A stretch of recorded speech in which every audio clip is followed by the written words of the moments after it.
So first. Absolutely. And I was like, let's dig it all up. Oh, no. True. You'll never guess. So sidebar. Yes. And also, I feel like I shouldn't have to remember everything. I know. Actually, I have to talk about this. 3, 2, 1. Hi, everyone. Hey. I'm Alicia. And I'm Meredith. And this is Also Podcast in the City Edition, Season 1, Episode 4. Guess what?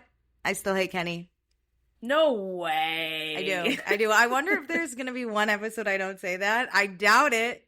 I don't think we're going to get to not hate, but I wonder if it's going to be like neutral. Like, oh, he didn't bother me this episode. Oh, interesting. I guess we'll see. No, it's still the most we could hope for you.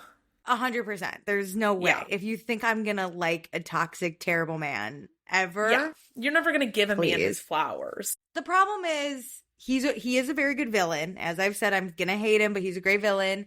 My other problem is though, like, Jax Taylor, who I hate, was so funny in those early seasons. Yeah. Kenny's not delivering, like, funny. He's just villain. Okay. Like, I this morning was scrolling TikTok while I waited for the train, and I saw I saw a clip of Jax that just had me absolutely dying. Like, he's so stupid and funny. And it was when he couldn't pronounce anything. Yeah, Kenny is a one-dimensional villain. He's just like the art of fighting. He's like putting up a good fight without getting like gross and toxic to the point of like unwatchable. He's too educated. We need at least a stupid villain so it could be funny. I don't think we're ever going to get those again. Not here anyway. Everyone's working in New York City and are billionaires. This is the complete opposite of Vanderpump Rules. 100%. I guess we got to go watch Next Gen NYC if that's what I want. Yeah. Well, before we get into this group of intelligent friends, check us out on Instagram, TikTok, YouTube, and Patreon. All the links are in our description. And please be sure to rate, review, and subscribe. Okay. So previously on In the City, Lindsay went on a date with Kelly Dodd's ex, Frank the Milkman. He wasn't a milkman when he dated Kelly Dodd, but he is now. No.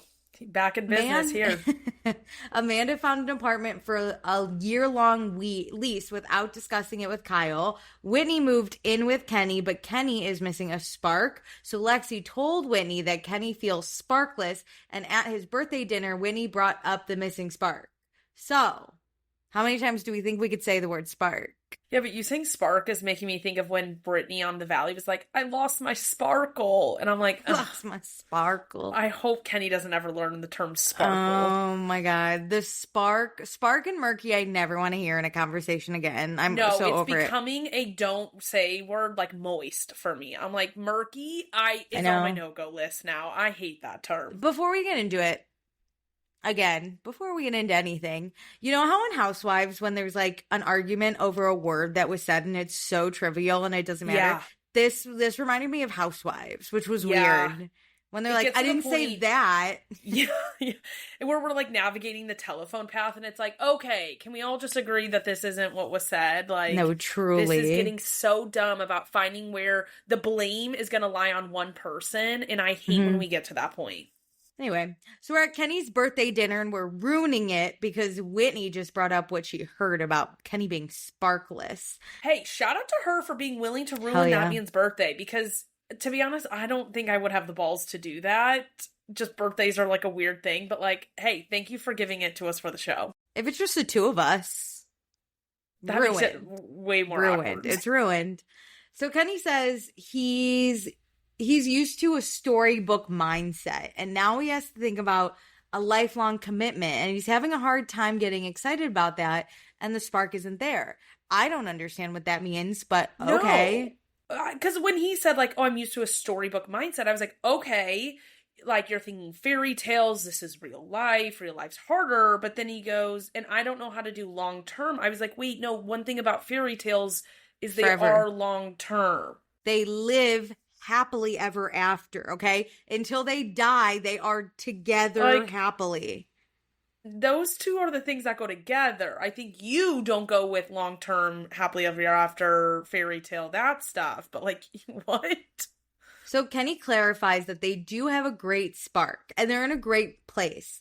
And Kenny's really annoyed that other people are messing with his relationship. Which, I'm like, Kenny, you can't just pass this off as like people are meddling and being mean and saying we have a bad relationship. when this did come, even if it's an incorrect telephone, it came from a true conversation with you. So why are people getting that impression?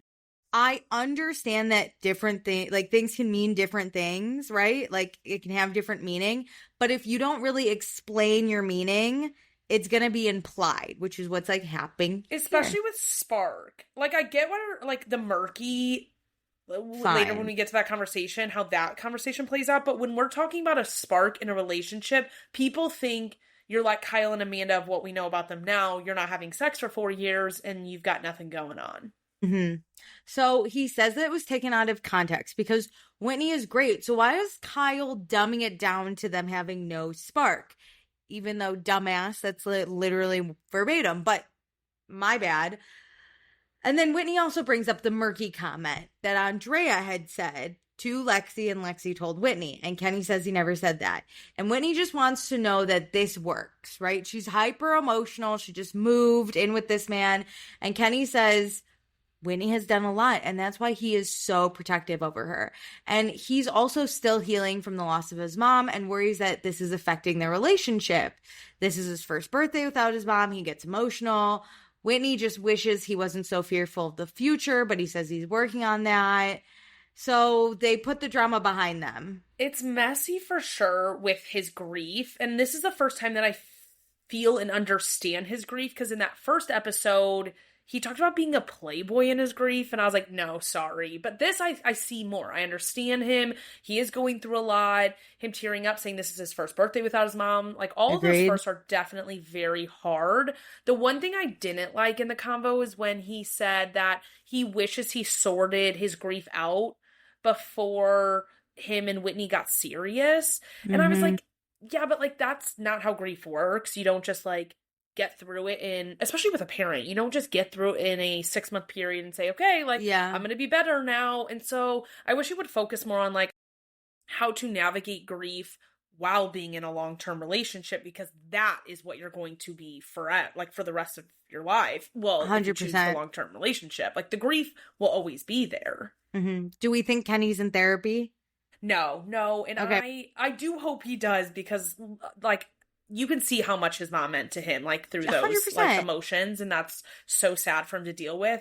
But, like, I think the loss of a parent plus a massive move with a partner is a little bit too much to do 100%. This fresh into the grief of a parent. Totally agree. So now we go to Fi-Dye. We're at Kyle and Amanda's apartment, soon to be just Kyle's apartment. Lindsay and Gemma, my favorite, are here.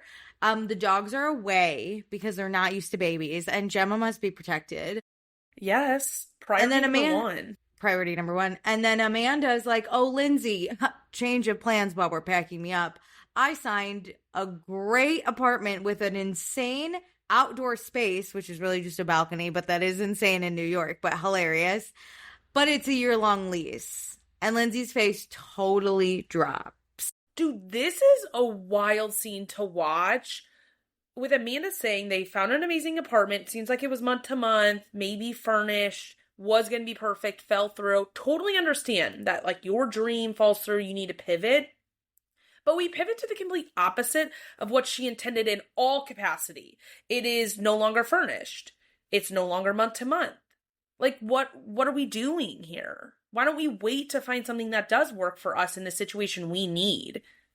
I know, and the fact that this is a year-long lease and not furnished. And then like, what were the pros outside of that balcony? that insane outdoor space.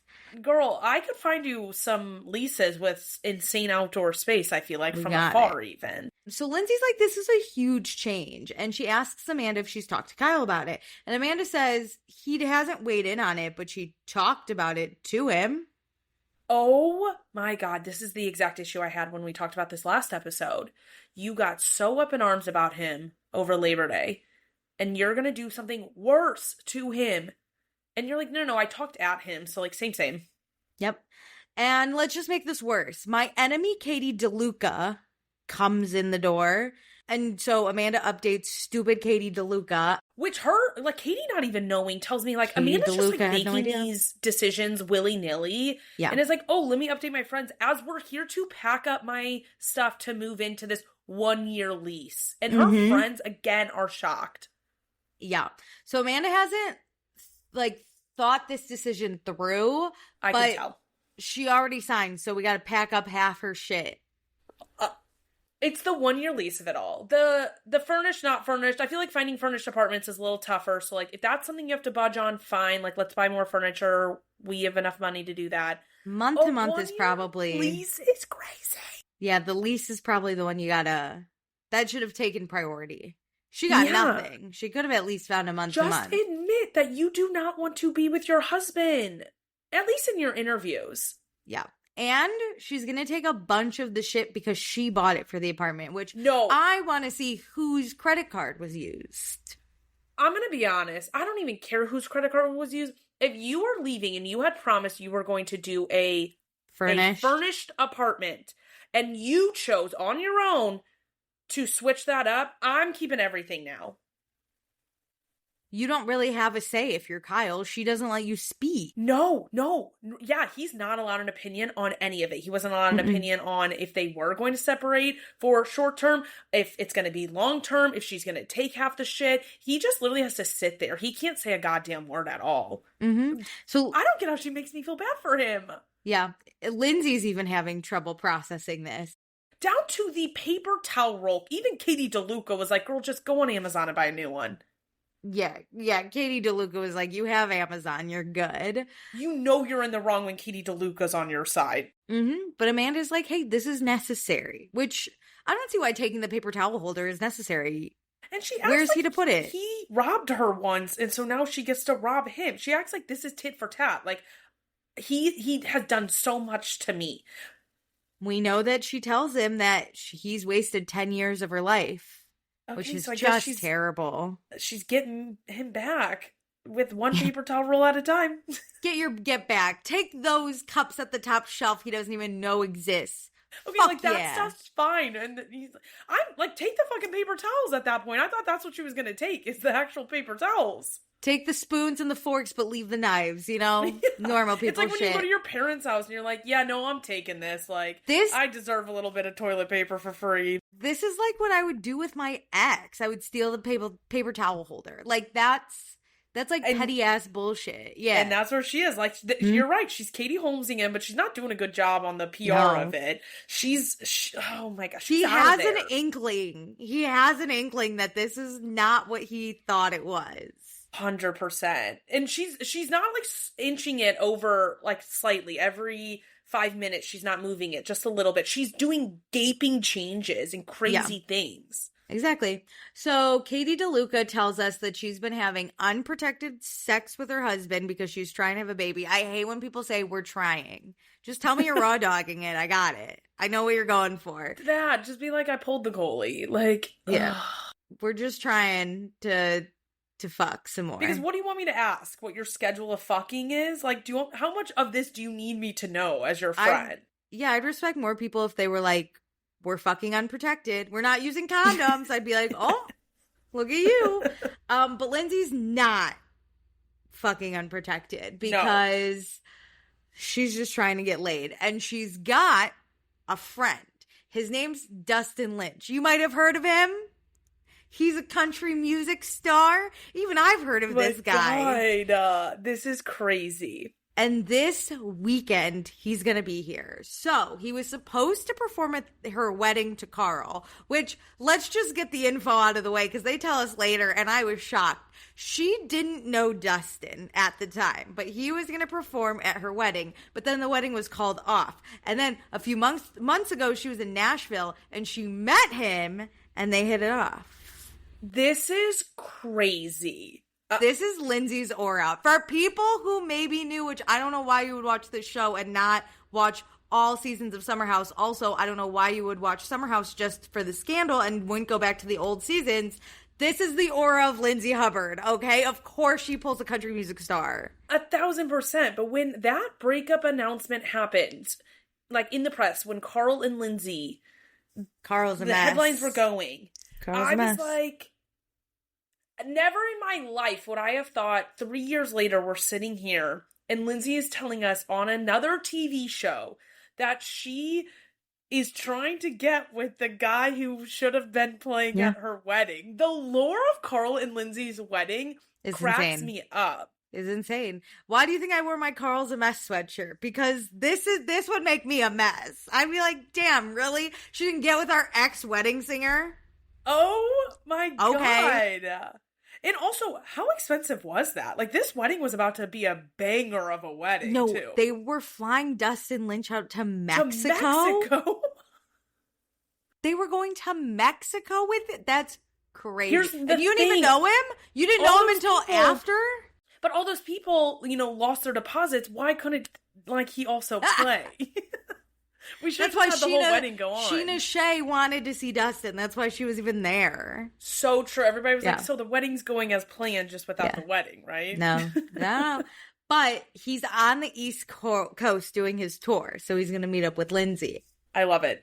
She's just trying to build a roster as a mom, okay? Because when she was single, she had a roster. And she had Frank, but she's not putting all her milk in cartons in his crate, okay? She's going to keep herself open for the hot country music star, Jesus, she might or might not have history with, which... I'm obsessed. I can never be as cool as Lindsay because I will never have a country music star on my roster. We'll talk about this. He is into her. He is obsessed with her. Like, I'm obsessed with that. Like the fact that he would come on this show says it all. Because it's not like they're just like, talking about Lindsay's roster and his name gets dropped. And he said, use my name. With that. Let me on the show. He said, use my name, use my likeness, put a mic on me. Yeah. And I'll come meet up with all you and your friends. Incredible. I'm obsessed with this storyline. Yeah. He said, I'm performing every night, but I have a free night, and you're going to waste the entire day because we're going to meet up at 3 p.m., and then I'm going to sit around with you in the cold. Obsessed. Yep. Okay. My dream. So then, this is your dream. Let's talk about Kyle's nightmare. He comes home. God. And he doesn't even come say hi. Lindsay fully freezes. The way none of them speak or greet him, I was like, this is so awkward. You Awkward. all know each other. Amanda's like, he knows I'm moving out. And Lindsay's like, no, I know. It's just, this is weird. This is weird. This is so weird and kind of rude that when he gets home, he just goes straight to, I'm guessing, his home office in the apartment side because the offices are on the other side. Did he know they were there? That, I don't know. Does he know they're filming? And, how weird for your wife not to, greet you when you get home is weird. And then your friends don't say, everybody's literally holding their breath. Yeah. Crazy. Okay, so now we go to Williamsburg. We got Yvonne. She's meeting Nick at a furniture store. She's got tequila and paninis. And I was like, Nick's going to choke on a panini. It really wasn't that big a thing that they kept showing me this clip of him choking. It out. The way they showed it in those previews, the show preview and the next time on, they cut out the good coughing. What the fuck was that? I thought Nick was going to have CPR done. Same. The Heimlich. What's happening here? Called about, a leading edit. This is crazy.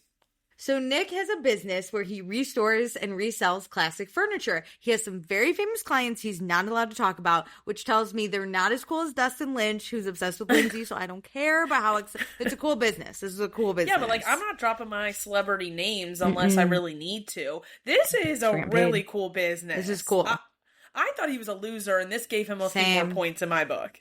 I think last episode I called him dud of a husband. I apologize. This is cool. This You're is just cool. A dud husband-ish, not a cool dud worker. Person. Yeah, you're a cool professional man. What a businessman? I don't even know. Craftsman. A craftsman, crazy. So Nick asks Yvonne what she did today because apparently she has a lot of free time to kill, which I don't like that. No, don't come at you, wait, dud of a husband. What are we doing? Talking about? Yvonne she's processing that she doesn't have a job right now, okay? For the past 7.5 years, she was the VP of marketing for one of the largest hospitality groups in the world, and then she got laid off, which that's not easy, Nick. Let's not make jokes, okay? 100%, but how is this the first time we're hearing about this and we're 4 episodes into this show? I know, I didn't know what she did. I mean, I knew she was in hospitality because of Lindsay, Same. but I didn't know she had what. job, which, like, it's okay to not have a job. It's okay to be laid off. But, like, I was like, wait a minute. What is going on in this conversation? I'm missing a lot. It makes her very relatable because we've all been there. 1,000%. So what are her next steps in life, you may ask? She's been thinking a lot of the conversations regarding having a baby. And this is when I thought Nick was going to choke, and he just coughs a little. No, the coughs were worse in the previews. I'm going to run it back. I'm going to compare the two because this pissed me off. I was ready for him to die. Same. I was like, and then he loses his oxygen and falls to the ground. No, he just had a little, like, clears his throat.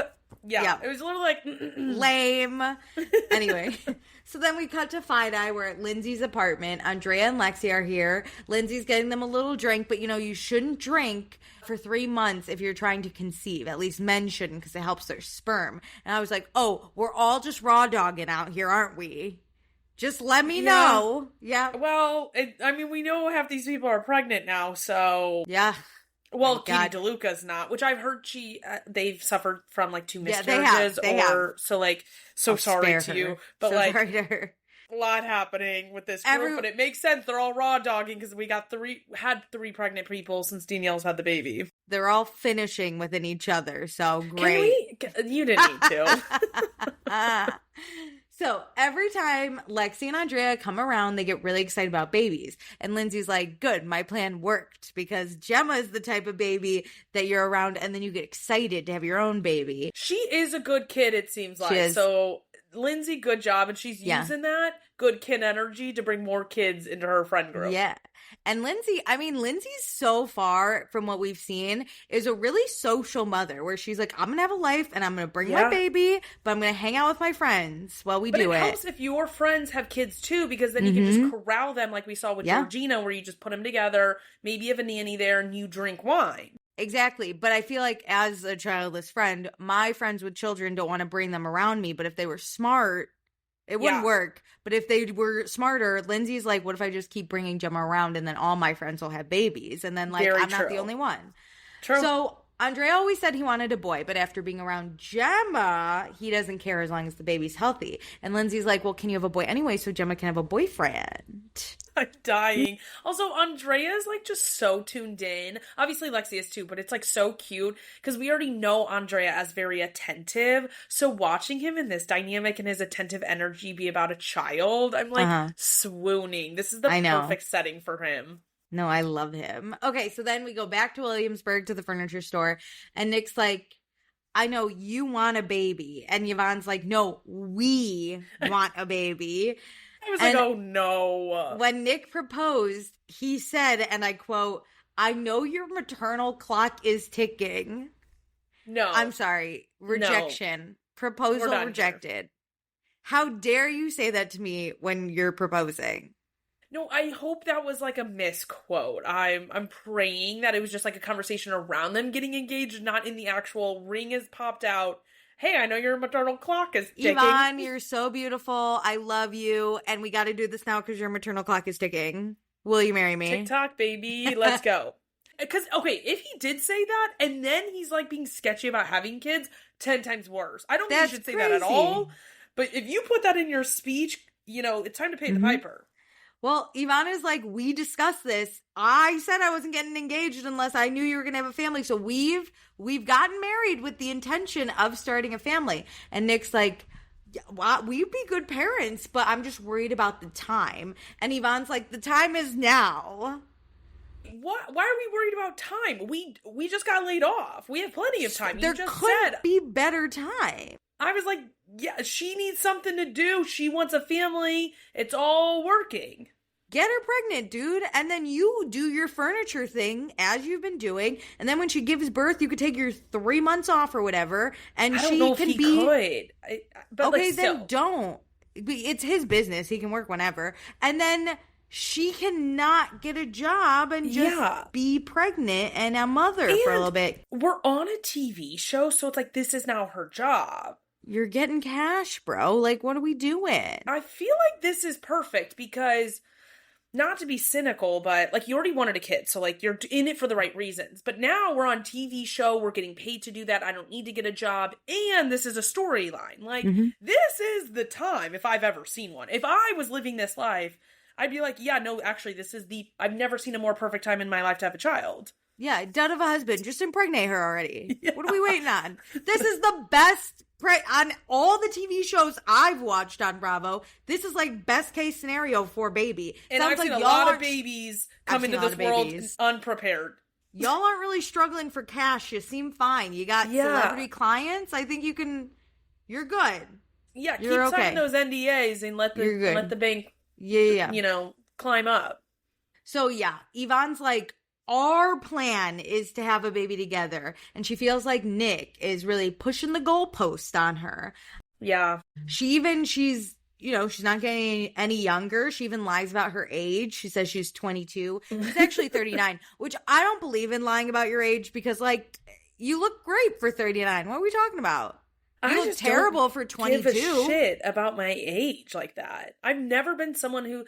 Like, yeah, whenever I turned 30, it was like, oh, this is a new decade. And so, like, the opportunities kind of, like, stressed me out of, like, okay, this is, like, a fresh start in a good and a bad way. But, like, I've never been like, I can't believe I'm 30. Or, like, I can't believe... I just don't think about my age like that. It's like if someone goes, how old are you? You're not going to be like, oh, my God, what do I say? You're just, I'm 30. Yeah. And like, okay. You're right. I didn't even think about that, like... If you say you're 22, you just look old for 22. And then people are probably guessing way higher. Yeah, you look like a bad 22, but you look like a hot 39. Hell yeah. That's incredible. Yeah. So now we go to Williamsburg. We're at Danielle's apartment that is Owen / what is his name? Owen spelled Eon? Yeah, Owen spelled Eon. Owen spelled Eon. Does he live here? He does. Because remember, he has his one cubicle thing. Drawer. Yeah, okay. Yeah, that. So Danielle got some groceries delivered. Owen spelled Eon loves to organize the refrigerator. Okay, he's excited. Listen, I get this. If you are very type A about a specific thing, you just got to do it then. You have to take full ownership of it. And she's like, you redo it every time I put anything in the fridge.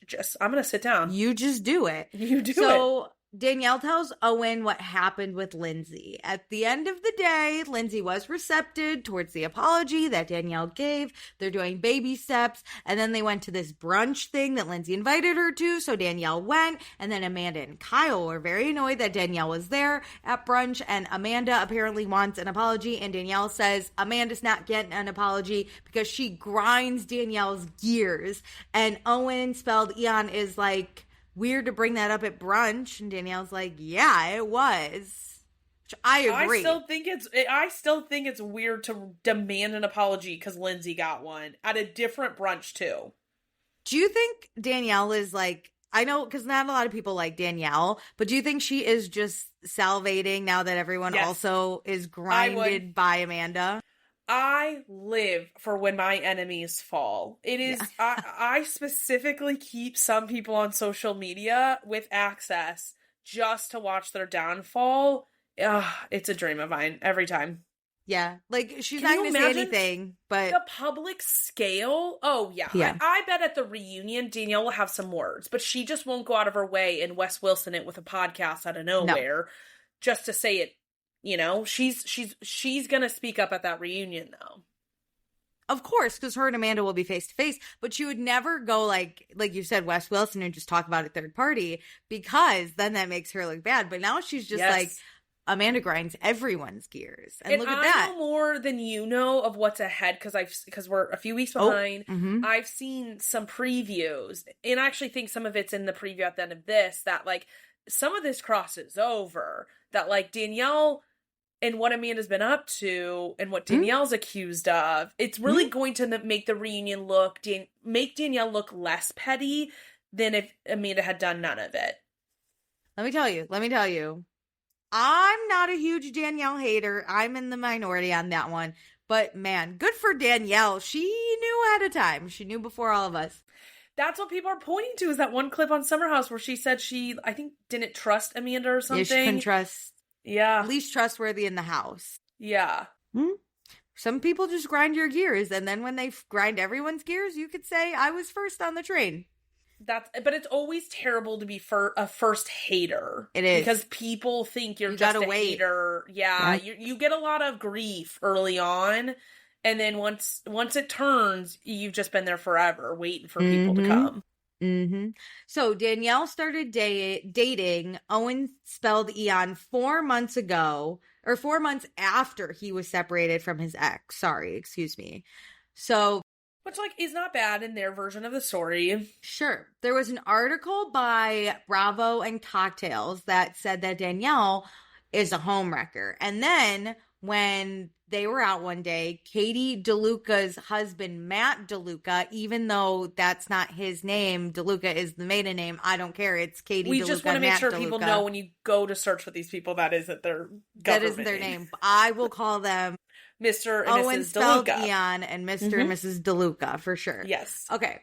And that's only because at Summer House, everyone was like, Katie DeLuca. 100%. That's it. The fact that they changed her name in all of this show, you can't. Sorry. You can't. Who's Arundel? I don't know him. No. I don't even know. I don't subscribe to that bullshit. That's fake news. So because Katie DeLuca and Danielle are friends, which I'm still fascinated about because Katie DeLuca's Amanda's best friend. We've never seen them really together either. I need the three of them at dinner pronto. Yeah. Anyway. So they went out with Katie DeLuca and Matt DeLuca showed Owen the article and how it was in a group chat with the DeLucas and then Amanda and Kyle. And technically Owen is still married, but his home isn't being wrecked. Which, I don't know, but okay. This isn't, when they showed the text, it wasn't as messy as I thought it was going to be. It was just the article being sent. And then it was just oh my gosh, responses, that's crazy. Mainly that this was in the press is what I'm getting at from their responses. So this isn't some smoking gun of Amanda did this or said this. No, 100%. Amanda, I think it was Kyle sent the link. Whoa, look at this. Yeah, but also Katie DeLuca, if nothing's happening, why are we showing that? Or Matt DeLuca. 100%. You would? No, I would not. It wasn't bad. It wasn't anything bad. It was there's this article. I think mentioning that it was sent in the group text isn't horrible by Mr. DeLuca being oh, hey, did you see that article that dropped? Kyle sent it to me and Katie. Yeah. But showing the group text, ooh, you don't know how far people are going to scroll. And that's a private thing. Yeah. And now we know the four of you have a group chat. Which, that should be suspected, but it's you're willing to chat about me in the group text. What else are you saying? Don't like it. And who submitted those details about that article? And I need to go find that article because what is Bravo and Cocktails saying is the timeline versus Danielle's version? So Danielle is just annoyed that these things are being said behind her back by friends. Just tell it to her face. And Amanda and Kyle have enough shit going on, so maybe they should focus on their own But I'm relationship. Send what? You want them to send you the link and say, look what I just saw. Crazy. Is this true? LOL. What are we doing? They didn't say anything in those texts that I saw. It was literally they just said, wow. This is crazy. Yeah. 100%. But it's all about how now Danielle's upset. But she could easily be I saw you sent the thread or the article, and they could be yeah. That's another thing. Is if you're asking people to confront you, then you have to be willing to give that energy because I subscribe to that. Everybody talks about everybody behind their back. It's what you're saying and how you say it, and are you 100%. Tearing me down? Because of course I'm going to talk about you. Come on, we're in a group. What else are we doing here? Plus, we're starting a show. It's only getting 10 times worse. So if the details weren't to disparage me, then whatever. And how are you going to respond if I bring it up to you now that I know? Have the balls and say it to their face yourself. Okay, so let's go to Soho with Lindsay Hubbard on her date with Dustin Lynch. Crazy. Oh my God, they just dropped right in the middle of our timeline. I was whoa, hey, how are you guys doing? So is Lindsay different in Nashville versus New York? And Dustin's I guess I'm going to find out. Woo! Oh my God. Okay. Already flirty. I'm loving it. And it makes me want to see Lindsay in Nashville. Give me, In the City, season 2, girls trip to Nashville. Trip. Yep. And Lindsay gets to ditch the girls to go hang out with Dustin. Yes. And that's okay. We accept it. We love it. I support it. My dream. So Dustin says he parties for a living. So when he's at home in Nashville, he likes to not party. And it's like really hard to trap him for a night unless his little devil comes to town. And Lindsay's like, am I the little devil? Oh my God. The date they had was the last time Dustin went out in Nashville. He's so down bad. I know. He's like, I'm so busy, but I'll do anything for you. This literally is a dream. And it's crazy because Lindsay's just like, oh, he's just a guy on my roster. Nope. And he's like, drops everything, will do anything for her energy. He's like, I literally haven't gone out since you. By the way, they went out in June. It's now September. He hasn't gone out in Nashville since her. He just had so much fun in Nashville. So I know that the country music stars like touring summer schedules are a grind. Like you're out, I think Wednesday, Thursday, Friday, Saturday, come home, Sunday, Monday, Tuesday, you're at home. So I get he's probably like not in the space, but still like even you don't go out at all. You have friends in Nashville who are like, you want to meet up for a quick drink once while you're home? Like a Monday night? Yeah. And also the fact in June, I already know these country festivals are happening. You're like, let me go out in Nashville. That's what it is. It's like he probably was already on his tour schedule, so you're willing to drop it for Lindsay, but you're not making the time to see any of your other friends or any other things. Or like, I love this. I want them to get married. Forget Frank the milkman. Anyway. Oh, I forgot him immediately the minute Dustin showed up on my screen.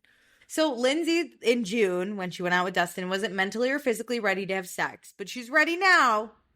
Hell yeah. I'm ready. I'm like, hell yeah. Like make a whole film about it. I'm ready. This is like, I'm writing the fanfic in my head right now. Same. And then they talk about like Dustin's private jet, and he says he's down to fly Lindsay around in his plane. He's done that with girls before. And Lindsay's like, whew, I'll kill her. And I was like, give the energy back.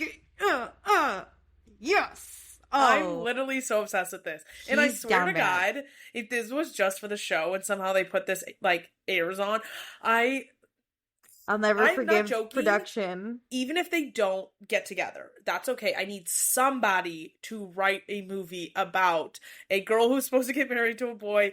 The country music star is supposed to play at their wedding. It falls apart. She gets together with the country music star. I really think we should quit our jobs and just write all of our fanfics for money. We have so many good fanfic ideas. We're so good at this. We just are bad writers. We're great ideal people. Sit down. That's the thing. I can write an amazing timeline. I need a ghostwriter to write the actual words because I can give you all the ideas. I can give you chapter by chapter, all of the plot. Exactly what's going to happen, and you just put the descriptions and the dialogue in, and I already got it. Yeah. 100%. Yeah, let's quit our jobs. If we actually find a ghostwriter, the way I'd be like, Meredith, we need to take a week off and just write all of our ideas down. You know what? We have requested a lot of things on this podcast. None of them have ever been fulfilled, but putting out a new request, if you are a writer and want to work with us, we have like 4 book ideas. You need ideas? We got it. We got it. Okay, so now we cut to Fi-Dye. Kyle and Amanda are out on these streets going on a date. They discuss the plan of their separation. That's not really separating. It's just them taking some time apart, but that's not a separation, but you would classify it as a separation. The goal is to fall back in love, okay? And Did Amanda... you ever play that minefield game on a computer where you had to like click the squares and then it would give you like a number and it would tell you how far the bombs were away? I know what you're talking about, but no. Amanda describing this separation as that. Nobody knows where the bombs are hidden. And nobody knows the rules, because I also never knew the rules of that game growing up. I just clicked buttons until I died. That's how I feel every time Amanda and Kyle talk about this separation, is Kyle is just trying to click some buttons, and Amanda is ready to blow up at any moment. Any moment. Okay, so Amanda really thinks this could work. In her interview, she's like delusional. What can work? We have no plans. And then Amanda's like, Kyle... You'll love this about my new apartment with a year-long lease. It used to be a JP Morgan building. Did you know that? And he's like, yeah, I knew it went from like commercial to residential. And she goes, I think it was the bank. Girl, okay, like you can't be this stupid. It's not the bank. Also, why is that why he's gonna love it? You're separating from him and you signed a 1-year lease that he didn't know that you were doing any of this. You completely 180'd. And then you're like, you know what actually is going to make you fall in love with this separation plan that you have no idea about? It was a bank. The ghost of JP Morgan is sitting somewhere in there. Don't you love it? You can't come over, but well, that's also, what's it's happening. not like Kyle was some like finance bro who worked there, where it's like some crazy connection to his life. He was an entrepreneur. Like maybe he had a meeting there to try to get an investor. But Also, like what? We used to work in a building where JP Morgan was. Wasn't that it? No, maybe I'm wrong. Not us. I have worked in a building. Maybe it wasn't us, but I have worked in a building where JP Morgan was, whatever. And let me tell you, that's bad vibes, girl. Get out of that apartment building. Very good point. The bad stress vibes. of the finance bros are living amongst your walls. Well, it doesn't matter because her lease is official. Amanda's moving in this week. She got the keys. She does tell Kyle this hasn't been an easy decision, but she's getting through it with the idea that this is going to change their relationship. The easiest decision she's ever made. This is the best. She had a harder time deciding to marry Kyle than this. Hell yeah. She has a harder time like putting on her weirdo like homeless person outfit that she puts on every single day. What? You were giddy to sign that lease. But she says no one's had a negative reaction about this. And I was like, Lindsay, 5 seconds ago in the show. That is absolutely not true because Sierra and Wes had a negative reaction when you told them that you told Kyle you were separating on the anniversary. They had pushback on the day of. And then Katie and Lindsay both gave you like, whoa, what? When you changed up how long and no furniture, apartment plans. You've got nothing but negative reactions. So Kyle, in an attempt to try to understand what the fuck is going on, he's like, how's this going to work? Are you keeping your keys to our apartment? And am I getting keys to your apartment? And That's Amanda a great says, question I never thought of. Yeah. Amanda's like, you're not getting keys to my new apartment. Here's how you come up a building. You go to the doorman. You're take making the elevator. him a generic friend? Are you kidding me? Also, her voice is excruciating. She's like, go to my building, talk to the doorman, and come up the elevator like everyone else. The way she mansplains going into a doorman building as if we don't live in cities. Yeah. She has like a whiny voice while she does it too.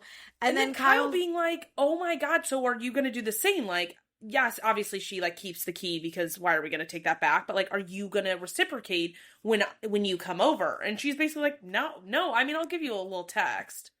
Yeah, she's like, I'll give you a call before I walk in case you're jerking it in the bathroom. And Kyle's like, so you just can walk in at any time, but I can't. I was like, that's not fair. And her biggest concern is walking in on him jerking off. And it's like, well, that makes sense because you guys haven't had sex in 4 years. So yeah, that's where he goes to get any type of sexual satisfaction. She doesn't give him sex or allows him to jerk off in the house. He has to leave the house to do that. Oh my God. Or she has to be gone. Worse. That's Kyle. So he does ask, he's like, Amanda, all I'm asking is that you speak to me like we're making decisions together, okay? Like you already apparently have made up your mind about all these things, including the keys. Can't we agree on one fucking thing? And Amanda's like, fine, let's agree that we're not single. And Kyle's like, yeah, I know. I have my wedding band on. And she does not have her wedding ring on. God. And she's not wearing any jewelry right now, so. This is doomed. I can't believe Kyle thought they were getting back together at all. This is brutal. Kyle should have started talking to divorce lawyers at this point, just to be ready. No, this is one of the worst conversations. Because then she's like, yeah, no, we have to make therapy like a priority. And I was like, we haven't been in 2 weeks. And she's like, but we will make it a priority. I'm like, you don't care and you just need to tell him. Put him out of his misery. I'm so serious. It's like a horse with a broken leg. You gotta let it go. No, and she's also like, do you have any other ideas on like how this should work? And Kyle's like, maybe we could do a date night every week. And she's like, I think we should be at each other's places at a minimum 2 times a week. And I go, but you're moving out. You're moving out. I'm like, why you have to plan things though. You can't just say we need to check a box and swing on by twice a week. That's like seeing each other isn't investing in your marriage. Kyle's trying to be like, okay, you want me to court you, so how about every, like, I don't know, Wednesday we go out for food? And she's like, no, we should still be, like, basically married. I'm just paying $100,000 a month at a new apartment. Like, what's the point of this separation then if you're still gonna always have sleepovers? You need to be courted again. You want to re-date? Then go out to dinner. Also, she wants to be courted, but she doesn't want to court him. And I'm not saying she needs to put all this effort in and, like, beg him to be with her. But it sounds like she doesn't want to put in any effort. Kyle needs to put in 100% of effort, and Amanda will just be there. And that's not how you, like, get a marriage back on track. That's not fair to put it all on him. Even though I do think he is responsible for a lot in this marriage going wrong. Agreed. You have to be just as committed to getting your spark back and, like, getting back on track as he is. Not if just you in want therapy, it that bad. but in the dinners and, like, you guys should be having sex, like, and work towards that. But it doesn't seem like Amanda wants to do anything for him to make him feel loved.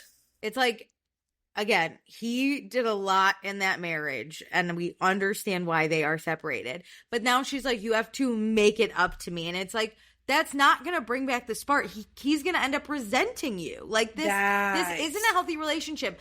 Amanda, I'm sorry. You chose to continuously stay with him. And now you just want him to prove that, like, you're worth staying for. Like, look back, girl, for the past 10 years. He has shown you nothing but, like, he doesn't like you or respect you that much. And you want him to all at once now have that full effort. It's that when they got married, she thought he was going to do a 180 on who he was as a person and be a settled down version who, like, wanted to create a family with her. And he never changed. He truly has been himself since the day we met him 10 years ago.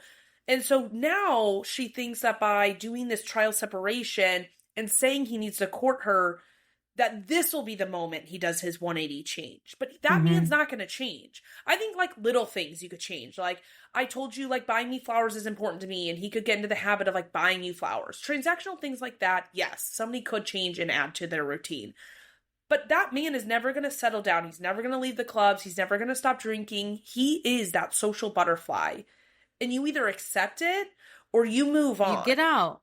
But that's not fair to say he needs to change and you don't have to do anything. Yeah, 100%. So Amanda says her biggest fear is losing Kyle. And Kyle's like, okay, so are you still in love with me? Emphasis on the in love. And Amanda's like, yeah, that's why we're doing this. But are you in love with me? And Kyle's like, yeah, of course. I love you. Oh my God. And Amanda's like, are you in love with me? And he's like, yes. She's like, you're lying. I was like, damn. Yeah, I would too at this point after this conversation. I don't really know, to be honest. The way she's like, you're lying and now you're laughing. And he's like, I'm the one who asked this question first. And now you're trying to, like, spin it on me. Because also it got weird. And once you start laughing, it's hard to stop.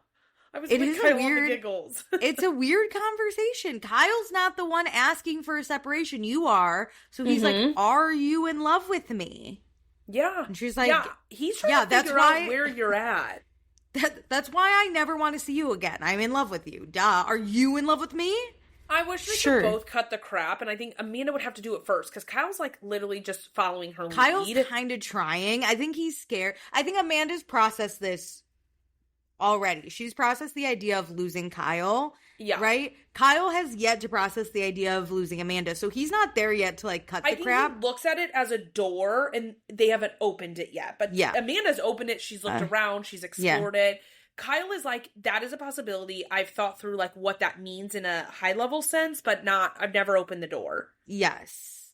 So that's why Amanda does need to cut the crap first and just put Kyle out of his misery at this point. I know, because they're not in love with each other. Let's just be honest. This conversation was so fucking awkward, and when they both said yes in, like, their tones, I was like, you guys don't love each other. I don't believe you for a second. You're not in love with each other. I think they do love each other. They're not in love, and you have to, like, get that back. Mm-hmm. Amanda tells Kyle that she's a catch and she wants to be treated like that. And when they spend this time apart, Kyle needs to show Amanda he's fighting for the relationship and doesn't want to lose her. At this point, I'd be like, catch. But return to sender, honestly. It's hard to watch this knowing she's now with West, who is like Kyle 2.0. And I'm like, girl, you really thought you were standing on business. Like you've said all this entire season, she's really trying to be that performative Paige, like say those one-liners. But I'm It's like, inauthentic. your life right now tells me that you don't believe in any of this. It's inauthentic because how many people actually like look at their man or look at anyone and go, I'm a catch and you need to treat me like one. Like that's just not authentic. Like I will never forget I think it was season 7 of Love Island UK, I'm quoting here, but Chloe Burrows, someone was like talking to her and she goes, I'm a fucking weapon. And that was so authentic. She genuinely believed that and genuinely said it with her whole chest and she never doubted it for a second. Amanda's like reading from a script of like what she should say. The only time I can imagine saying I'm a catch is on like a dating show where you're forced to have all these conversations and you're thinking in very cliche sentences. But like you're not on a dating show, Amanda. You're on a show about your life and your marriage and you're still writing and thinking in these cliches. Yeah, like in a normal life, if a guy was like, why should I date you? I'd be like, because I'm the best or whatever. Like I would never be like, because I'm a catch. I'm the catch and you have to treat me like the catch I am. Yeah, you should like, I'm the earn best. me and care for me. And it's a script. It's a script at this point of things that she, in her notes, has been like, this is what I should say to get another soundbite. It's in her TikTok edits. She's seeing all those therapy, videos. And she's like, she's listening to Giggly Squad on the side, even though she hates Hannah. And she's like, what can I say next? All the girlies will love it. Yeah, she's a fucking mess. Okay, so we go to Soho. The gang is meeting up with Lindsay and Dustin because Dustin is so down bad for Lindsay. He'll do anything. He'll even meet her friends. And we also meet Amy and Sam, which I thought they were going to have a bigger role in this. They don't. Too. It's but just shout that they're out standing Amy by and the Sam. bar where They're the here. rest of the drama goes down later tonight. They are starstruck by Dustin Lynch. They're like, hey. I was thinking, everybody else at this bar and at this party or whatever, does everybody else know who this guy is? Because I would not be able to pick him out. No.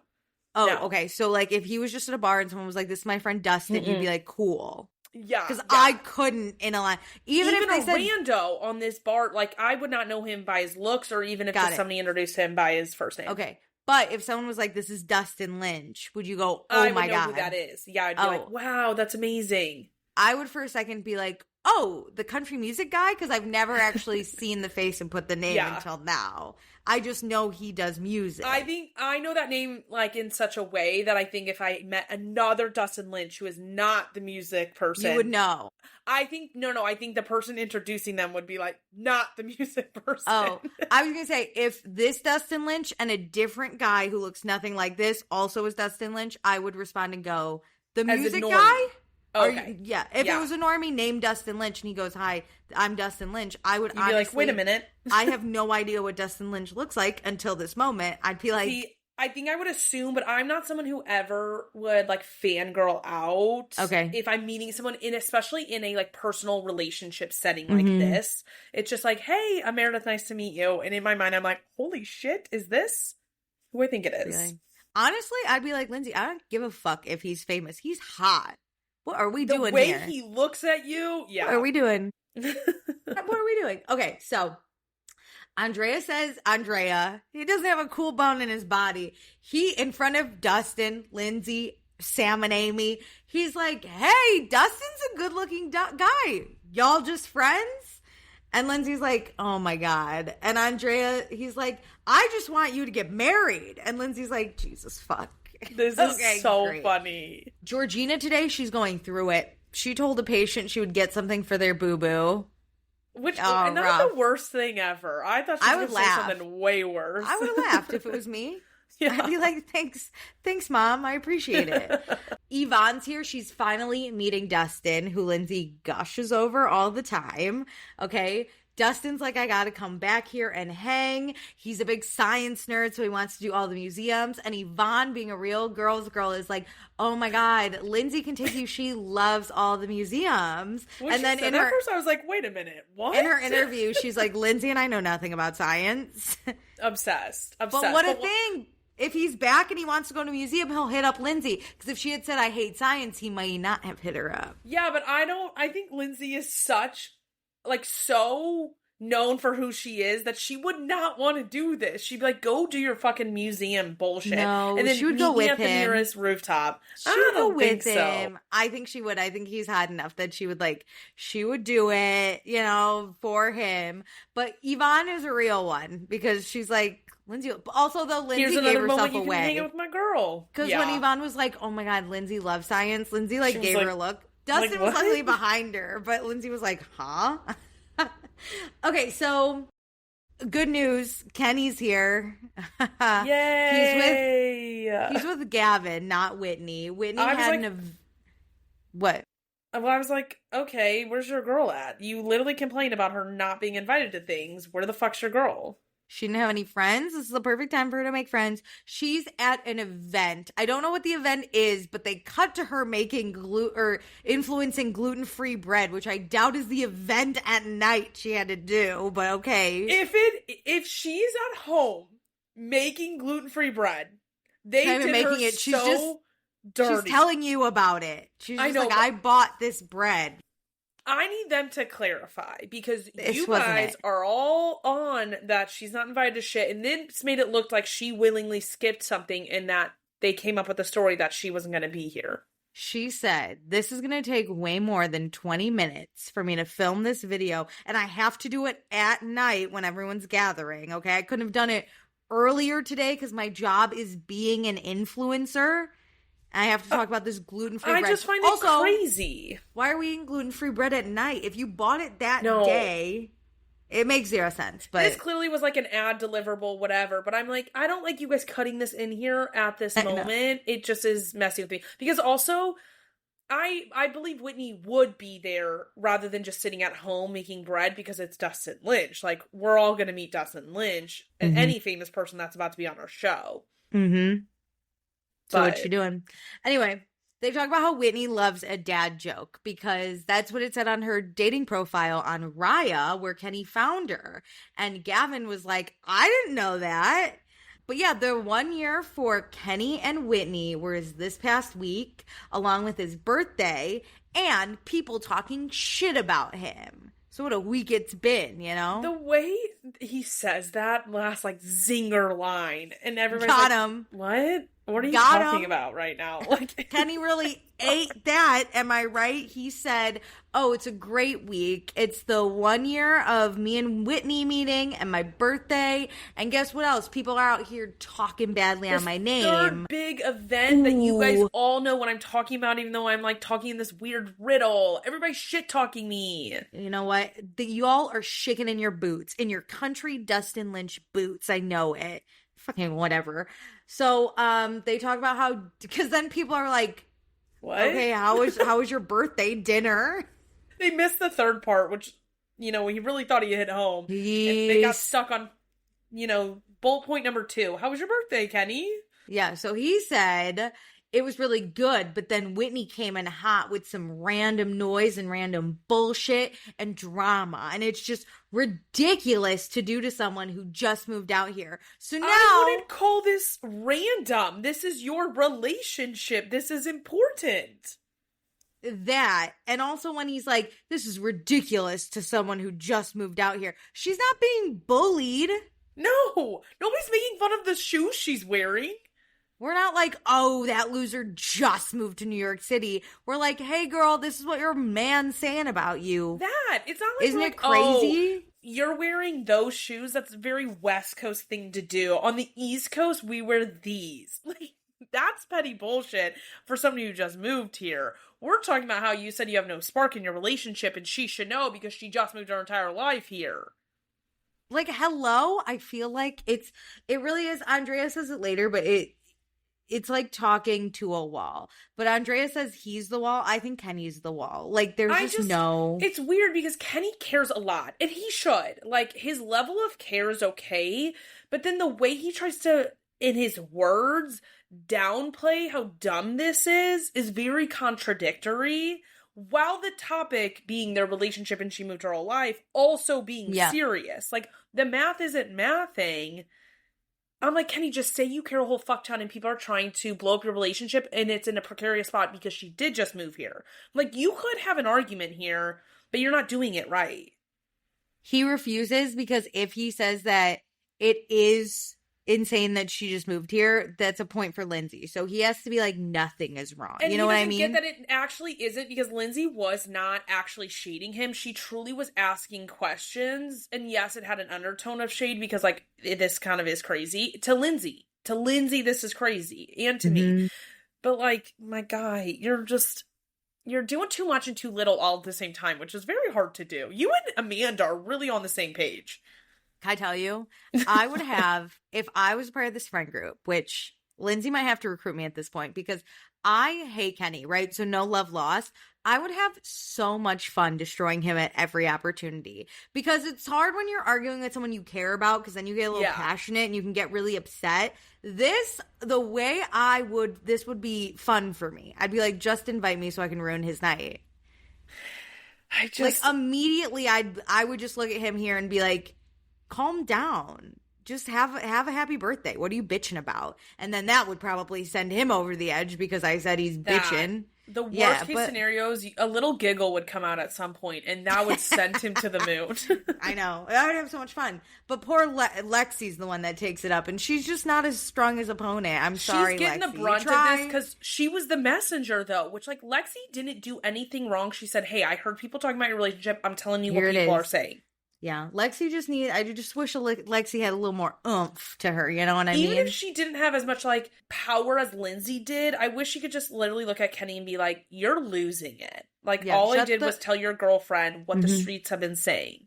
Yeah, just be like, shut the fuck up, dumbass, and if you're upset about your relationship, maybe you have to change something. Maybe don't talk about your relationship to other people. Bye. Yep. But she can't. Anyway, so Lexi's like, oh, I'd love to talk to you about what was said. And Kenny's surprised that they all know about it. And Lexi's like, yeah, I'm the one that brought it up in the park. I thought it was something, being Whitney's friend, that I should tell her. And Kenny's like, us to be friends with this girl, and then now we're friends with her, and you're mad at us? We do things friends do. God forbid. Sorry. We'll be your friend and just like acquaintances with Whitney, so we have your back instead of hers. It really shows how much you care about her.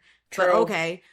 So Kenny's not trying to shoot the messenger, and he gets that. The real issue is these guys out here are running their mouth on his relationship. And Kenny wants to know about this murky comment. And Lexi's like, I heard that from Andrea. And Kenny's like, that's not what I said. And also, people should talk to him and be man to man instead of gossiping. I was like, welcome to a fucking show, my guy. That, like, I will say, you bring it up on camera. Well, girls gossip more than guys, so I do understand being like, why are all these guys gossiping? Because he has only talked to Kyle, I believe, at this point about his relationship. So it's like, why has this gotten around the entire group? Understand you being upset about how many people have now touched this. But like, yeah, we're on a show. What do you think is going to happen? Yeah. And your girlfriend moving here was brought up early in filming. This is now going to be a season-long storyline. It is. For sure. Sorry. I also say, Summer House is one of those weird shows, too, right? Where things really get around the house. Like, other people's business really gets around. Yeah. And no one's ever mad that their business is going around. They're more mad if you're, like, talking about it and not talking to them about it, right? Because they'll get in. It's not so much like you're talking about it. Everyone should know. Are mad. Yeah, that people are in They know everyone's going to know. Mm-hmm. Like, if you were on Summer House, you know that if you bring something up on camera, it's going to come back and everyone's going to talk about it, and that's okay. You just have to be in the conversation too. You know what I mean? Kenny's like, why is this even being brought up again? And it's because, dude, you brought it up to Kyle on camera. Kyle's obviously has to then hit a beat and be like, oh, what's new? Oh, I grabbed lunch with Kenny. It's not that hard to be like, Andrea's like, oh, what's new? Have you done anything lately? And Kyle's like, yesterday I grabbed lunch with Kenny. His girlfriend Whitney is moving out here, which is surprising because he said they don't have a spark. That's how easy it fucking flows. And now you got to talk about it. That's being on this show. These are seasoned fucking professionals. You're the newbie, my guy. This is what happens. They don't even have to be told. Like, in Kenny's conversations, a producer tells him what to say. But in Kyle's conversations, Kyle doesn't have to be told what beats to hit. He knows what cast members he just saw, how he needs to spread the storylines that are going on this season, and so on and so forth. Like, because that's the other thing. If we're on a show together and we grab lunch and I go talk to other people on the show, I'm not going to bring up the conversation I had with my mom who's not on the show. I have to bring up you specifically. And I know that. Because what's the fucking point? I'm going to be like, I grabbed lunch with Meredith and nothing happened. And My time's whatever cut. fits the narrative of the show we're building out is going to be cut down and edited into it. And I bet the Andrea, Nick, Kyle meetup happened after the Lindsay blow up. True. So then this is a storyline we have to talk about.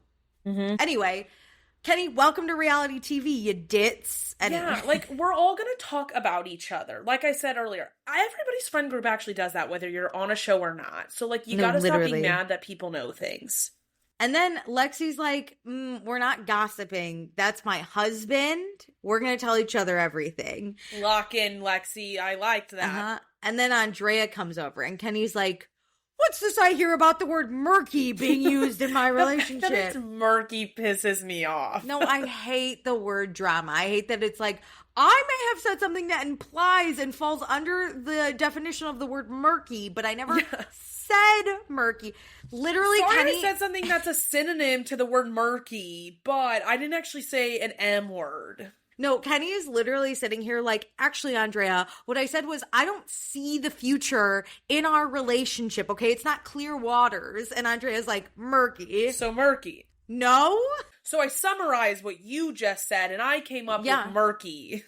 And Andrea says, he's like, look, that was the word I chose to describe. I implied murky. I appreciate getting down to that, because Kenny was like, I never used that. And I was like, okay, that solves one area of it, is Kenny never said murky. Cool. Andrea's owning that he summarized what he heard. Yeah. So now we know how the telephone game came to be and where every step was. But the intent behind the conversation still stands. Yeah. So then Kenny's like, okay, now that we all admit I didn't actually say the word murky. And it's like, that wasn't the problem. It wasn't murky. It's not like you said a slur, No. you know? Like, there is intent in words used, and the intent still stands. It's still the same, yeah. Okay, you don't like the word murky? It's cloudy. What are we doing? You know what I mean? The future isn't bright. Yeah. Yeah, he's like, I can't see the future. It's you can't see. You're blind? Is that better? I don't know. So Kenny says him and Whitney are on the same page. And then he starts chirping about how he actually hasn't told anyone anything bad. And it only became an issue because people pick out little words or make up words to describe a situation. And Andrea's like, yes, I implied murky from the conversation. But that's basically what you said. You said you were doubting the spark. And Kenny's like, honestly, Andrea is like, I remember him clarifying what was said, because I think he's like, I do have a language barrier. Like, English is a second language to me. So if I'm using the wrong word, if I'm summarizing this incorrectly, Andrea would own that. Yeah. But that's not what the issue is. And like, I think that's where Andrea's trying to be like, okay, like, yes, I use murky, like, and this is why. But and Kenny's like, no, but I didn't use murky, so like, no, we get that, but you said all of that behind the definition of murky. You used all those words. So Nick, who was also there, comes in and he says that Kyle said that Kenny didn't have a spark and that caught their attention. Forget the word murky. That's what Kyle said. That caught our attention. And Nick's like, those were your words. And they got back to your girlfriend. And Kenny's like, but I didn't say the word murky. And Andrea and Nick are trying to be like, that's not it. Lose murky. Let's just go with the spark. We cut to Lindsay, Yvonne, and Dustin. They're watching. And they're like, oh no, that's not normal for Andrea to get heated like that. Fuck. No. But Lindsay's not going to get activated in front of Dustin. He doesn't know her like that yet, okay? She has to stay out of this one. And also, I don't think she would willingly get into this fight with Kenny, because she already has Kenny beef that it's like, we don't need to stack it with other people's issues. Yeah, she's not going to fight other people. She's not a minion for other people. Like, Kenny thinks people are minions for her. Minions. Yeah. Hello? So Nick's trying to tell Kenny, forget the fucking word murky. And then Kenny asks why Andrea's running his mouth. And Andrea's like, what are you talking about? Because Kenny's just mad that this got back to Whitney, so he's blaming Lexi, who heard it from Andrea. So that's how because Kenny seems like this old-timey, like, boys club. What's said amongst the boys, it doesn't matter if it's mean to the girls. The girls can't know, you know what I mean? And, like, how dare this you can tell be a your nuanced wife? issue, though. It's like, Kenny, you have to own that you said this stuff about your relationship. He and can't. then if you have a problem with Kyle only relaying negative things that you said about Whitney and none of the positive, because he did say positive things, like, he is right on that, and about, like, who she is as a person, you need to talk to your friend about that. But everybody else in between, it doesn't seem like there was an issue. Doesn't really matter. It got summarized, and to be honest, it got summarized correctly off of what they heard. Mm-hmm. So Gavin chimes in and tells Andrea he's running his mouth.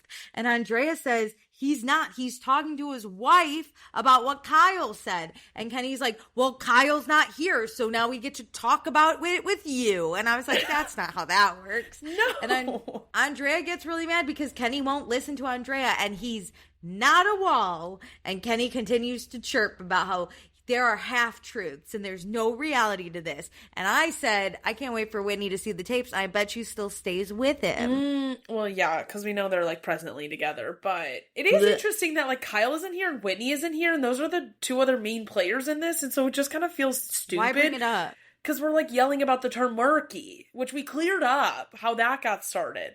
Kenny is insufferable, dude. I haven't been checking. Do the streets agree with me? I actually haven't either because I'm not, like, let's on keep Threads it that way. looking at Let's it. keep it that way then. When people let's be comment unknown. stuff on our posts, I do react to that because, like, some people have commented about future things. Okay. But let's no, not I search don't it know. out. Let's keep off the streets and make our own opinions. We'll a live show. Grab what the streets are saying at the end of the season on Threads when we've also finished it, like, 2-3 weeks later. Yeah. 100%. Okay, so now we go to Fight Eye. We're out with the girls. Okay, it's Lindsay, Yvonne, Lexi, Georgina. We're at a play place, which looks familiar. We've been here. Do you know when? I do. I have a guess. It's not 100%, but I have a guess. Was it Jesse and Lexi on a date? Yeah. Okay. Yes. And season what was that, 9 of Summer House? Was this just 10? So 9? Yeah. Ooh, I was right. It took me a second. But I was like, wait a minute. And you know what? It still shows up as awkward as it did with Lexi and Jesse. I'm like, this is just a rough thing to film of, like, games. Mm-hmm. So they take some pics of Georgina for Raya. Okay, but they're all ugly. She deletes them all. They're terrible. Anyway, we got to hear about Lindsay and Dustin. Okay, girl time to eat. So Lindsay says they're just friends that make out at the end of the night. They went back to Lindsay's apartment. She did the thing where she's like, do you want a drink? Do you want to come up?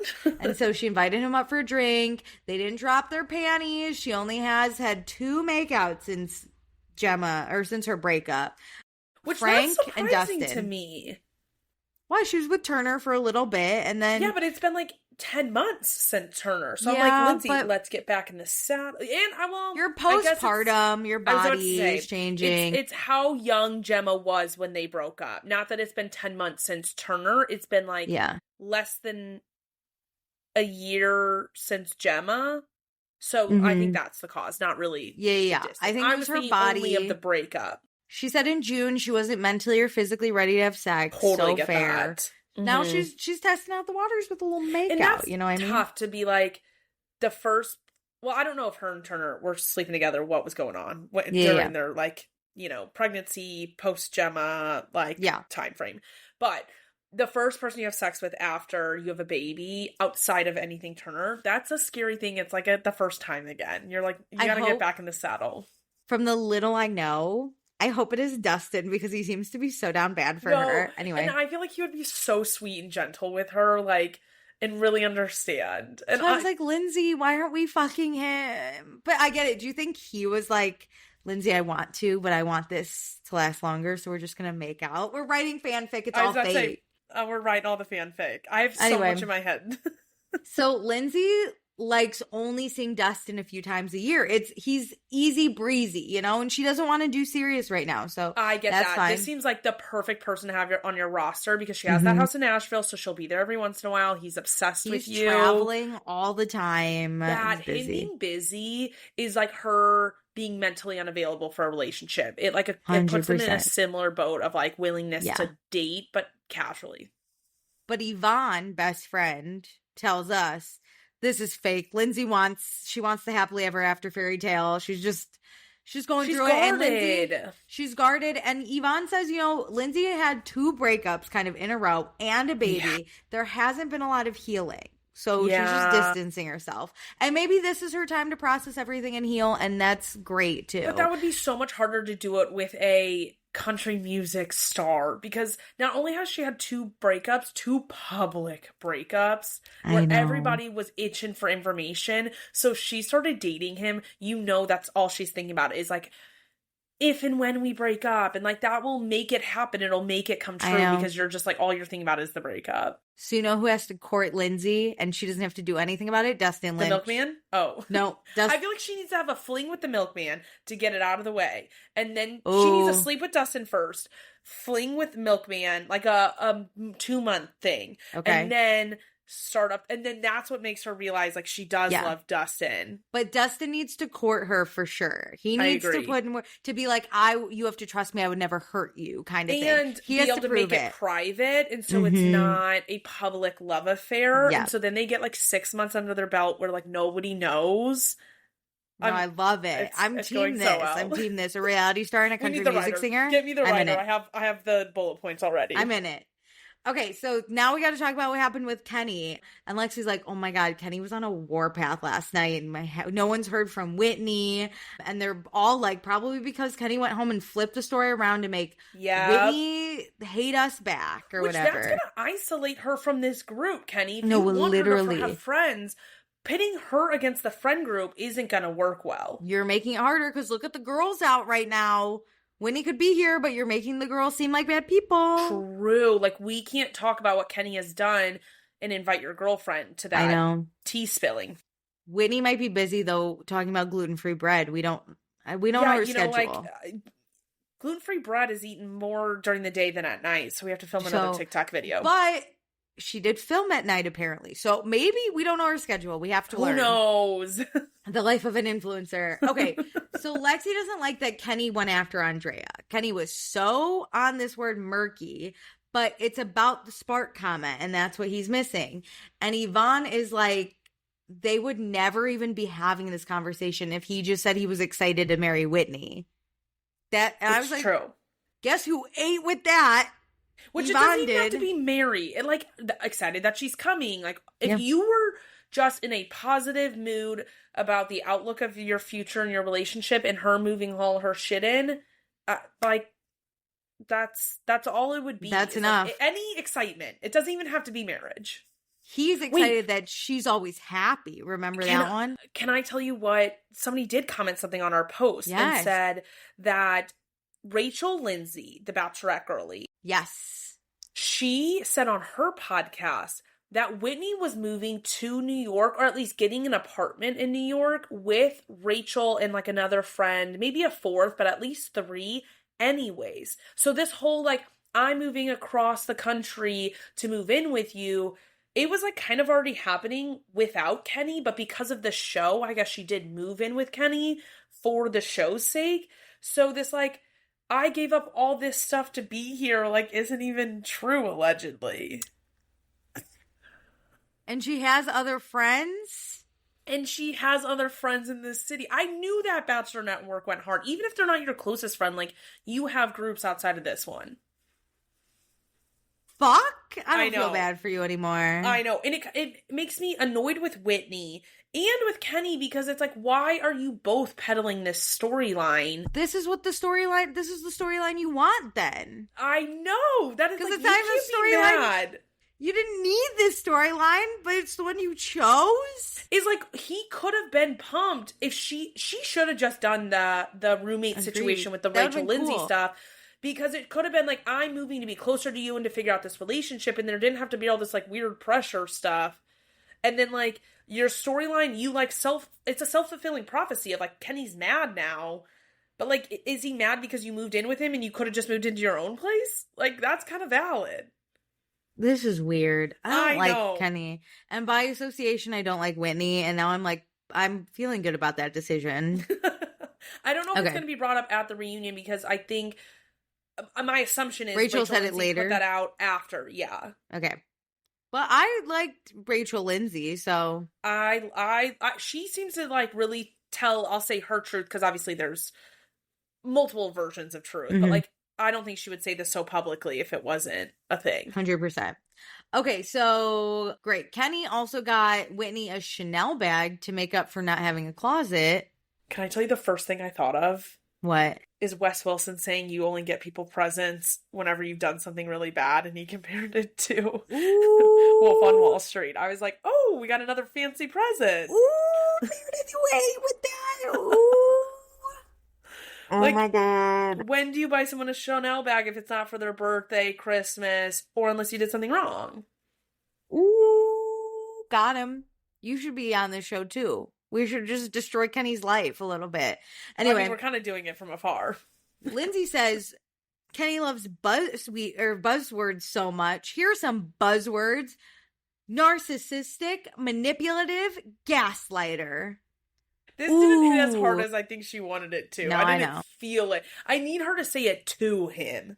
No, I think she would. He just is avoiding her at all costs. Which, like, I would also, because, like, I don't want to fight Mother Hubbard. Yeah. Okay, so we go to the West Village now. We're at Bandits, which is also Gavin's bar, which I also think I've been to, which is weird because why do I keep going to Gavin's bars and supporting him? I didn't know. No, we need a deep dive on that man, and I need to understand how many places he owns, because it makes me really, really think the one that Robert works at, like, it confirms it in my head that he owns that too, because they're just filming at all of his locations, because they know it's easy, obviously, to get sign-off. Yeah, I swear I've been to Bandits. That's crazy. But the way he walked in, they were like, "What's up, boss?" I would hate if my boss was just like sitting at the bar. I'd be like, filming his show? No, now I have to work for real. Yeah, great. Gavin's looking for like a Vanderpump Rules-esque thing. He's pulling a Lisa Housewife right now on Housewife on Beverly Hills, and he's hoping he gets the call in one of his restaurants. Yes-ish. I just don't think that type of show could work in New York. I agree. But I am wondering, because there's those like Bravo clauses that if you like feature your business, Bravo gets cuts. And there's been a different versions that people have said is like the real clause in their contracts. I know, like, you know, Kyle promotes Loverboy on his show. So like, does Gavin have to give a percentage of his like daily sales because they went to the business? Or is it kind of like a handshake because they get a filming location? It's like mutually beneficial in a different way. You're kind of tapped in. When you have to get a filming location, do you pay the business? No, you don't really pay for it, but you have to get approval. You have to get them to sign off on you bringing cameras in. Maybe it's just free advertising for Gavin, and he's like, that's it's fine. What I would think versus the physical product type of clauses they put in, because obviously coming off of like Bethany Frankel. Yeah, Bravo's like, we don't have to location scout, and Gavin's like, now everyone knows about Bandits. Yeah, I mean, that's why they film in so many of Leva's businesses down on Southern Hospitality, because it's just, you know, you've got it. Yeah, it's her show, of course. Too, and Gavin, if they're at one of Gavin's restaurants, he's also probably there and getting screen time. So exactly. It's like mutually beneficial for all parties, because it makes production's life a lot easier. Yeah. That they don't have to go out and find a location. 100%. Okay, so we got Gavin, Kenny, and Whitney. Gavin's a little sparkly guy. He's into champagne. And Whitney's like, maybe you'll get your spark back. Oh, too soon. Whitney, also, you should not be joking about this. Like, you're in the eye of the storm of, does your relationship have a spark? So Kenny tells Whitney he actually really likes Lexi and Andrea. So that's why this is so disappointing, because Andrea manipulated the wording. Which, okay, that's a bit too far. And then Gavin has Kenny's back at first, and he's like, what you're saying is the future is uncertain, which everyone's future is uncertain. And I was like, I don't think he was like, we might die tomorrow. I think he was saying, I don't know if I see a future with her. That's some good spin. That's a good spin. Like, it's a good spin. It had me laughing because, everyone's future is uncertain. We could die at any moment, but, like, calm down. We can use, unfortunately, Kenny's mom's death of, like, uncertainty of future. Like, that's what he was meaning about, like, things are murky. Who knows what the future holds for us all? Like, Gavin has this guy's back because he knows he can't get rid of what has been already said on camera. We got to work with what we got. Mm-hmm. So Kenny says he has to talk to Kyle because Kyle started it. And Kenny does say, he's like, I admit I said the spark comment. And Gavin goes, wait a minute. Hold up. You did? And when he's like, yeah, he did, but not how they're implying he said it. And I was like, I think there's only one implication. Gavin specifically too is like, oh, I didn't know you actually made that comment. We might have to respin this. I might have to respin this. Yeah. And Whitney's like, it was in a different context. And I was like, what's the context, girl? Well, I said this last episode, is if you said like the honeymoon phase is over, we're now in real life, we're living together, that is the context. You could put this comment in and again spin this in a better light, but it still exists that there is no spark is what you're saying at the end of the day. And so you have two paths. Are you trying to get it back, or are you guys settling in for the Amanda Kyle long haul of it all? Yep.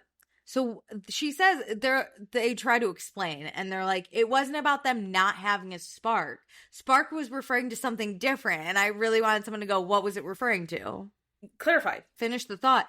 But Kenny says he feels numb to marriage, and it's a jaded thing for him. And Gavin's like, okay, that's different, though, because the spark comment sounds like you're looking for more passion from Whitney. Yeah. And Gavin, you know, because he knows Kenny so well, he knows Kenny's feeling insecure in this relationship.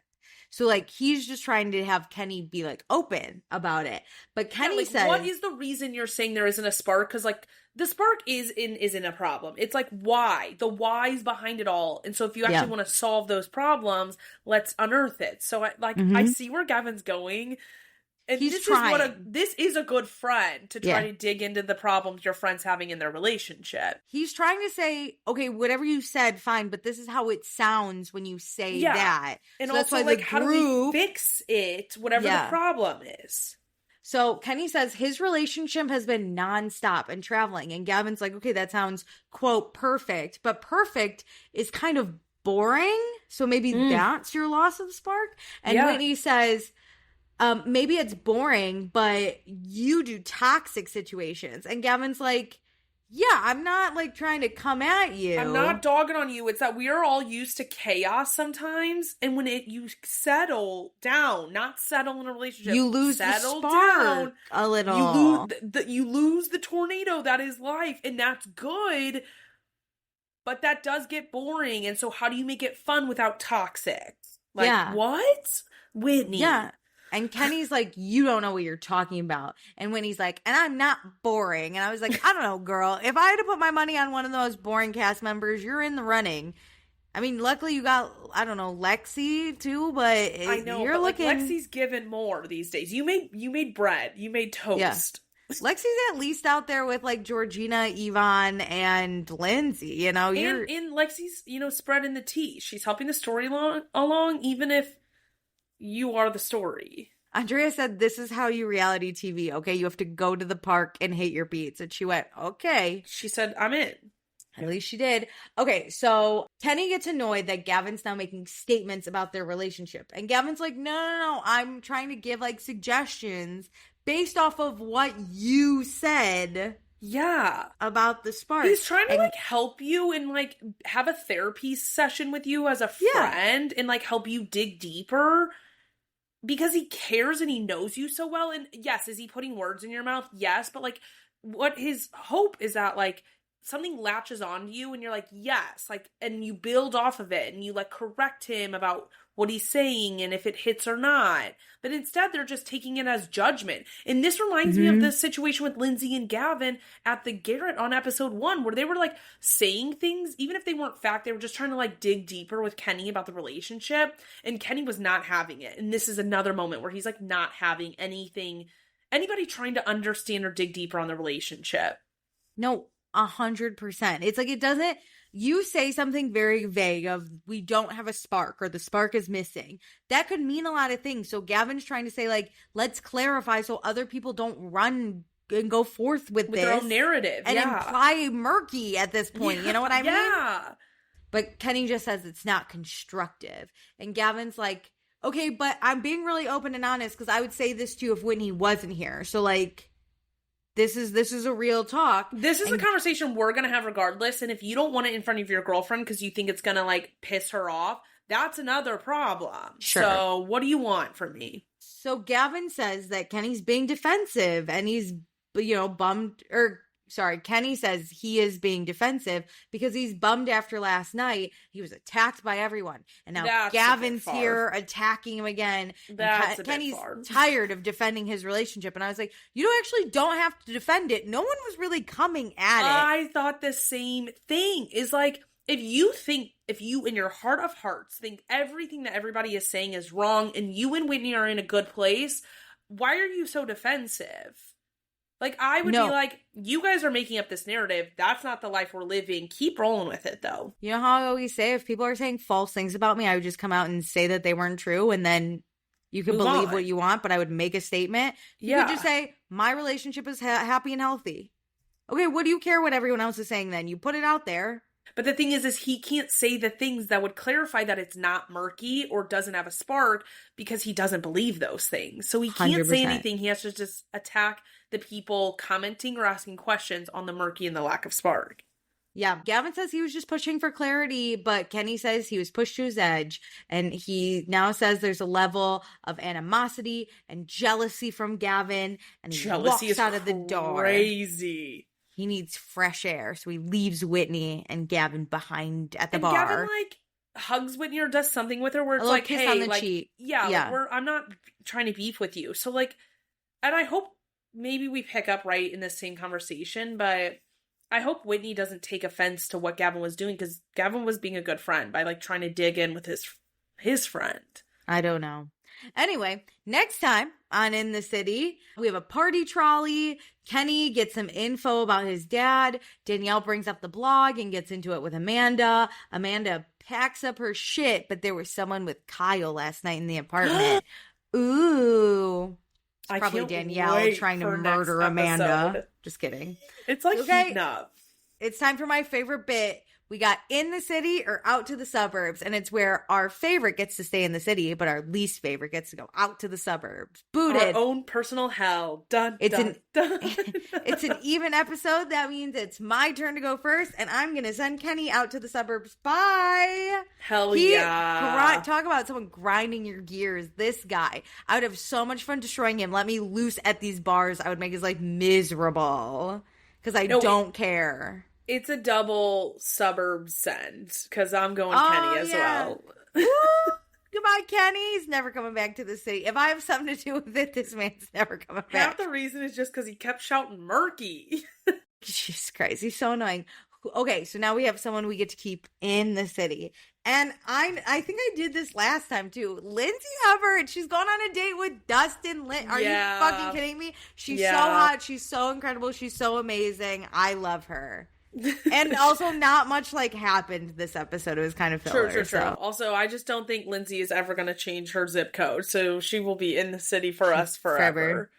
I'm going, and I think this is a double for me. If not, I picked him like 2 weeks ago, is Gavin. I'm loving him. I think his final convo with Kenny is exactly what we need. It's like giving us conflict, but he's not being like a bad person for it.